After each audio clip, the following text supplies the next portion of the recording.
நேற்று முன்தினம் அமலாக்கத்துறை அதிகாரிகள் நடத்திய ரைடின் முடிவில் தமிழக தலைமை டாஸ்மாக் மேலாண் அதிகாரி வீட்டு வாசலில் கிடந்த ஃபைல்கள், டாக்குமெண்டுகள், வாட்ஸ்அப் உரையாடல்களை கைப்பற்றியிருக்கிறார்கள் அமலாக்கத்துறை அதிகாரிகள். இது முன்கூட்டியே மேலாண் இயக்குநருக்கு தெரிந்ததன் காரணமாகத்தான் குப்பை தொட்டியில் மறைத்து வைத்துவிட்டால் அமலாக்கத்துறை அதிகாரிகளால் கண்டுபிடிக்க முடியாது என்று நினைத்து கொண்டிருந்தார். ஆனால் அமலாக்கத்துறை அதிகாரிகள் அனைத்தையும் சோதனை செய்து முக்கிய ஆவணங்களையும் கைப்பற்றிவிட்டார்கள். சுமார் 1000 கோடி ஊழல் நடந்தது முதற்கட்ட தகவலின் அடிப்படையில் தமிழக தலைமை டாஸ்மாக் மேலாண் இயக்குநருக்கும் இதில் சம்பந்தம் இருக்கிறது என்பது வெட்ட வெளிச்சத்திற்கு வந்துவிட்டது. அடுத்து இதில் யாரெல்லாம் சம்பந்தப்பட்டிருக்கிறார் என்ற வாக்குமூலத்தையும் தொடர்ச்சியாக வேறு வழியின்றி கொடுத்துவிட்டார்.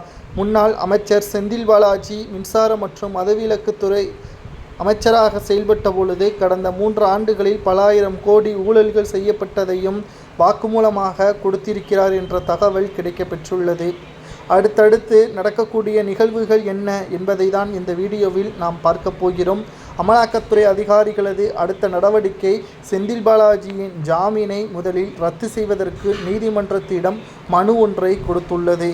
செந்தில் பாலாஜியின் ஜாமீன் ரத்து செய்யப்பட்டால் உடனடியாக கைது செய்யப்படுவார். கைது செய்யப்பட்ட பிறகு அமலாக்கத்துறை அதிகாரிகளது விசாரணை நிச்சயமாக டெல்லி திகார் சிறைச்சாலையில் வைத்துதான் விசாரணை நடத்தப்படும்.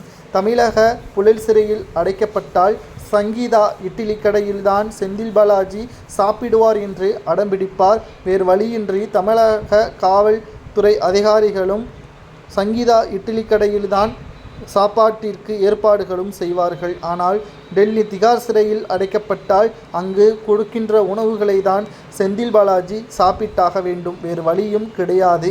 தற்பொழுது செந்தில் பாலாஜி அவர்களுக்கு பிறகு யார் கைது செய்யப்படுவார் என்று கேட்கப்பட்ட பொழுது உயர் அரசு அதிகாரிகள் மற்றும் 4 நபர்களது பெயரை அமலாக்கத்துறை அதிகாரிகள் தேர்வு செய்து வைத்திருக்கிறார்கள்.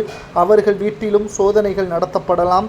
நிதியமைச்சர் தங்கம் தென்னரசு, இறுதியாக துணை முதல்வர் உதயநிதியின் பெயரும் அடிபட்டிருக்கிறது. கடந்த 3 ஆண்டுகளில் மட்டும் பல ஆயிரம் கோடி ஊழல் நடைபெற்றிருப்பதை இதன் மூலம் உறுதிப்படுத்த முடிகிறது. நிச்சயம் இதற்கு பின்னால் பல நபர்கள் பினாமியாக செயல்பட்டிருக்கலாம். திரை பிரபலங்களும் இதில் அடங்கும் என்ற தகவல் தற்பொழுது கிடைக்கப்பெற்றுள்ளது. இவர்களுக்கெல்லாம் என்ன தண்டனை கொடுக்கலாம் என்பதை உங்களது கருத்துக்களை கமெண்ட் வாயிலாக மறக்காமல் கூறுங்கள்.